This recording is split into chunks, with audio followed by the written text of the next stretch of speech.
नमस्कार दोस्तों, हमारे YouTube चैनल पर एक बार फिर आपका स्वागत है। आज हम बात करेंगे सामाजिक विज्ञान की 5वीं मैराथन क्लास के बारे में।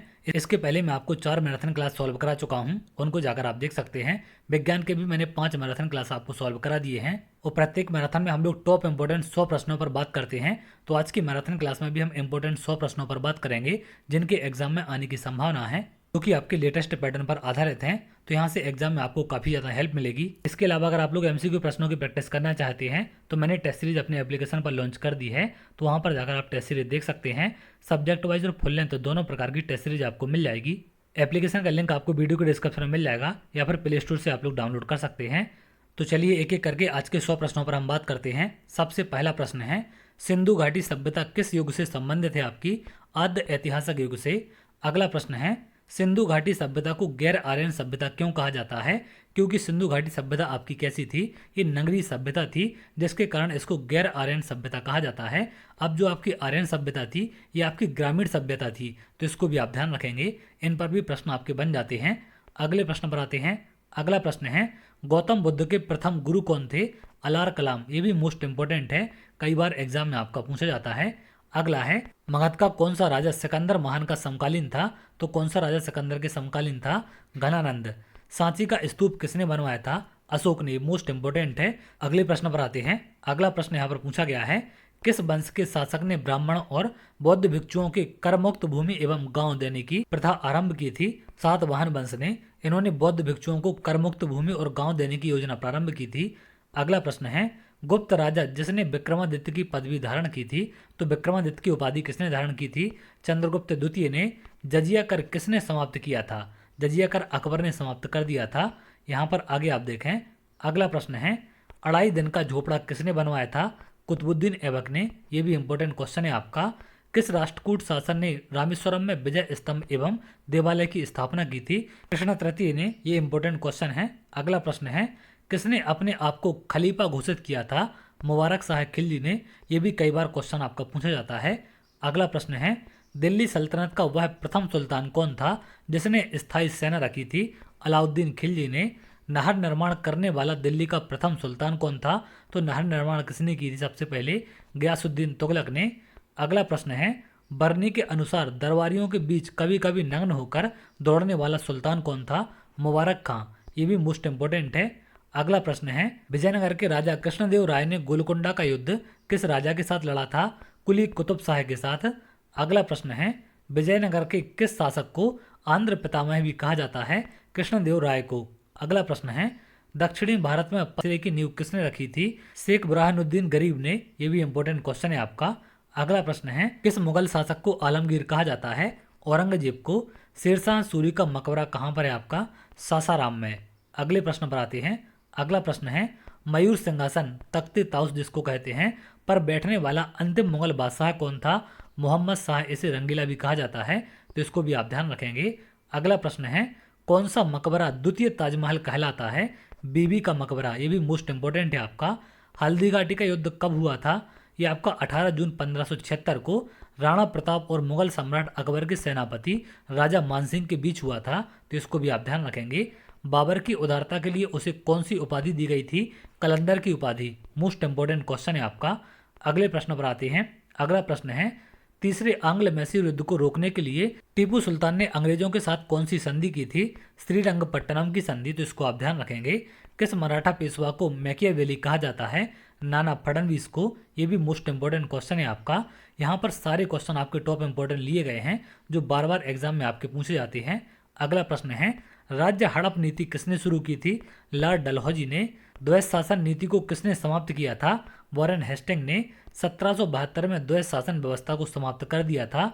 इसके पहले रॉबर्ट क्लाइव ने इसे शुरू किया था, तो शुरू किसने किया था? रॉबर्ट क्लाइव ने। और समाप्त किसने किया है? वॉरेन हेस्टिंग ने। इसको भी आप ध्यान रखेंगे। अगले प्रश्न पर आते हैं। अगला प्रश्न है, भारत में आधुनिक शिक्षा प्रणाली की नींव किसने रखी थी? 1835 में लॉर्ड मैकाले ने। ये मोस्ट इंपोर्टेंट है। अगले प्रश्न पर आते हैं। अगला प्रश्न है, बंगाल के किस गवर्नर जनरल के काल में पिट्स इंडिया एक्ट 1784 पारित किया गया था?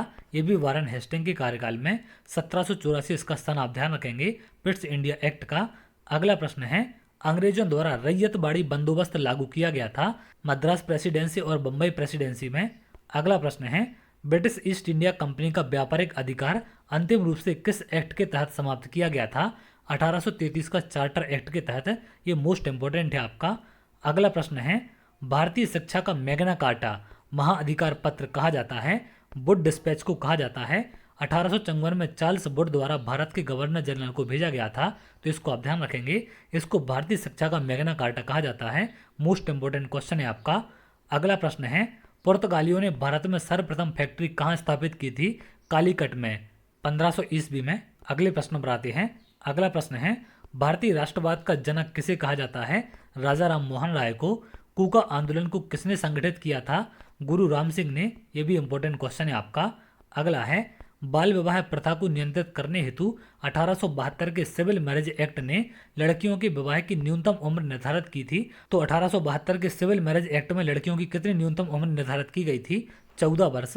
अगले प्रश्न पर आते हैं। अगला प्रश्न है, राम मोहन राय को राजा की उपाधि किसने दी थी? क्योंकि इनका नाम राम मोहन राय था। राजा की उपाधि मिलने के बाद इनका नाम राजा राम मोहन राय हो गया था। तो राजा की उपाधि किसने दी थी? अकबर द्वितीय ने। मोस्ट इंपोर्टेंट है। अगला प्रश्न है, अवध के एका आंदोलन का उद्देश्य क्या था? अधिक लगान देने से इनकार करना, जबरन मजदूरी करने से मना करना, ये इसका उद्देश्य था। किसे 1857 के विद्रोह की सबसे कमजोर कड़ी के रूप में देखा जाता है? बहादुर शाह द्वितीय को। ये भी मोस्ट इंपोर्टेंट है। अगला प्रश्न है, 1857 की क्रांति का प्रतीक चिन्ह निश्चित किया गया था? कमल और रोटी। हर्मिट ऑफ शिमला किसे कहा जाता है? ए.ओ. ह्यूम को। ये भी मोस्ट इंपोर्टेंट क्वेश्चन है आपका। अगला प्रश्न है, भारतीय नेताओं में से किसे ब्रिटिश द्वारा इंडियन सिविल सर्विस से बर्खास्त किया गया था? सुरेंद्र नाथ बनर्जी को। द्वितीय विश्व युद्ध का तात्कालिक कारण क्या था? जर्मनी का पोलैंड पर आक्रमण करना। ये भी मोस्ट इंपोर्टेंट है। अगला है, मानववाद का संस्थापक किसे माना जाता है? पेट्रोक को। पश्चिमी घाट की सबसे ऊंची चोटी का नाम क्या है? अनाईमुदी। ये कई बार क्वेश्चन आपको एग्जाम में पूछा गया है। अगला है, ब्यास नदी को किस अन्य नाम से जाना जाता है? बिपाशा। भारत की सबसे बड़ी लैगून झील कौन सी है आपकी? तो लैगून झील की बात की जा रही है। चिल्का झील कहाँ पर है? ओडिशा में। तो इसको आप ध्यान रखेंगे। अगला है, बांदीपुर प्रोजेक्ट टाइगर रिजर्व किस राज्य में स्थित है? ये आपका कर्नाटक में है। भारत में रेशम का सबसे अधिक उत्पादन करने वाला राज्य कौन सा है? तो रेशम का सबसे ज्यादा उत्पादन कहाँ पर होता है आपका? कर्नाटक में। अगले प्रश्न पर आते हैं। अगला प्रश्न है, नीलगिरी के पहाड़ी क्षेत्रों में किसकी खेती की जाती है? कॉफी की। बॉम्बे हाई संबंधित है अपतट तेल क्षेत्र से। यहाँ पर तेल का परिष्करण किया जाता है। अगला प्रश्न है, दो ग्रह जिनके उपग्रह नहीं है वे कौन से हैं? बुध और शुक्र का कोई भी उपग्रह नहीं है। पृथ्वी सूर्य से अपनी अधिकतम दूरी पर कब होता है? 4 जुलाई को। इस स्थिति को क्या कहते हैं? अपसौर कहा जाता है। और न्यूनतम दूरी वाली स्थिति को उपसौर कहते हैं। तो उसको भी आप ध्यान रखेंगे। अगले प्रश्न पर आते हैं। अगला प्रश्न है, डायमंड रिंग की घटना होती है सूर्य ग्रहण के दिन होती है। ट्रॉपिक ऑफ कैंसर किसे कहा जाता है? 23.5 डिग्री उत्तर अक्षांश को। ये आपका मोस्ट इंपोर्टेंट है। अगले प्रश्न पर आते हैं। अगला प्रश्न है, दो देशांतर रेखाओं के बीच की दूरी को किस नाम से जाना जाता है?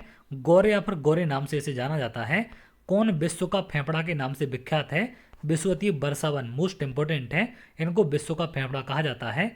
अगला है, स्प्रूस फर और चीड़ मुख्य रूप से पाए जाते हैं टैगा वनों में। भूकंप में धरातली तरंगें होती हैं, एल तरंगें होती हैं। ये भी कई बार क्वेश्चन एग्जाम में पूछा गया है।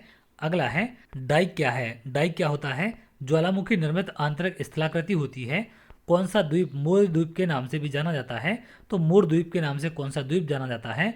उमानंद द्वीप। ये ब्रह्मपुत्र नदी के बीच स्थित सबसे छोटा नदी द्वीप है। तो इसको भी आप ध्यान रखेंगे। अगला है, विषुवतीय निम्न दाब पेटी का विस्तार विषुवतीय रेखा के दोनों ओर कितने अक्षांश तक मिलता है? भूमध्य रेखा के दोनों ओर 5 डिग्री अक्षांश तक है। तो इसको आप ध्यान रखेंगे। अगला है, संचार उपग्रह वायुमंडल के किस स्तर में अवस्थित किए जाते हैं? बहिर्मंडल में। यहाँ पर संचार उपग्रह की बात की जा रही है। अगला है, पछुआ हवाएं बे हवाएं हैं जो बहती हैं, तो कहाँ पर बहती हैं? भूमध्य रेखा के 30 डिग्री से 60 डिग्री उत्तर दक्षिण अक्षांश रेखाओं के मध्य स्थायी हवाएं हैं जो पश्चिम दिशा से पूर्व दिशा की ओर बहती हैं, इसलिए इनको पछुआ हवाएं कहते हैं। अगला प्रश्न है, भूमध्य रेखीय प्रदेश में किस प्रकार की वर्षा होती है? संवहनी वर्षा। ग्रेट बैरियर रीफ कहाँ पर स्थित है? ये प्रशांत महासागर में है। ये भी क्वेश्चन कई बार एग्जाम में आपका पूछा जाता है। अगला है, दैनिक ज्वार भाटा के मध्य समयांतर होता है 24 घंटे 52 मिनट का। अगला प्रश्न है, एक ही तापमान वाले स्थानों को जोड़ने वाली काल्पनिक रेखा कहलाती है? तो यहाँ पर तापमान की बात की जा रही है, आइसोथर्म। अगला प्रश्न है, कैबिनेट मिशन योजना के अनुसार संविधान सभा में कुल कितने सदस्य होने थे? 389। इसमें 296 आपके ब्रिटिश भारत के और 93 सदस्य आपके रियासत के। अगला प्रश्न है, भारतीय संविधान सभा की प्रारूप समिति के अध्यक्ष कौन थे? Doctor BR Ambedkar. ये कई बार क्वेश्चन एग्जाम में पूछा जाता है।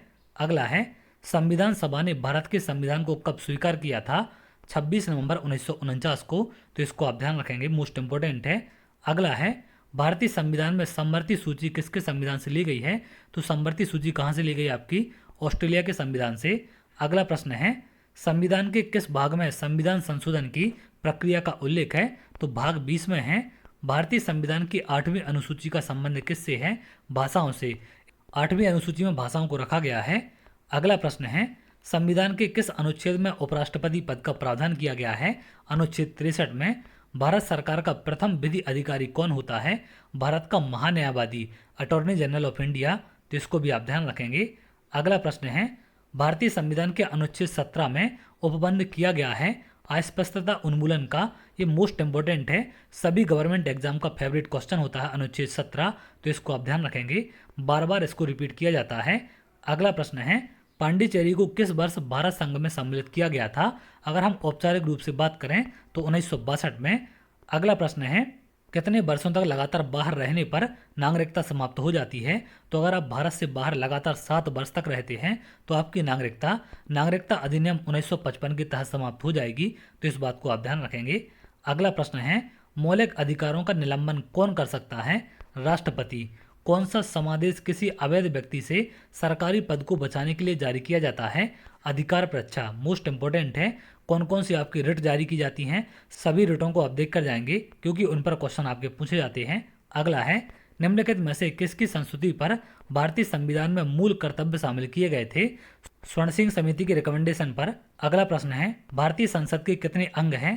3 अंग होते हैं। संसद आपकी लोकसभा, राज्यसभा और राष्ट्रपति से मिलकर बनती है। तो इनको आप ध्यान रखेंगे। अगला है, राष्ट्रपति पर महाभियोग का आरोप संसद के किस सदन द्वारा लगाया जाता है? ये संसद के किसी भी सदन द्वारा लगाया जा सकता है, दोनों सदन में लगा सकते हैं। अगला है, 31वें संविधान संशोधन अधिनियम द्वारा लोकसभा की अधिकतम सदस्य संख्या कितनी निर्धारित की गई थी? 545। 31वें संविधान संशोधन में 525 से बढ़ाकर इसे 545 कर दिया गया था। तो इस बात को भी आप ध्यान रखेंगे। अगला प्रश्न है, अशोक मेहता समिति किससे संबंधित है? पंचायती राज से। वर्तमान लोकसभा में प्रत्येक राज्य के लिए स्थानों का आवंटन आधारित है 1971 की जनगणना के आधार पर। मोस्ट इंपोर्टेंट है, इसको आप ध्यान रखेंगे।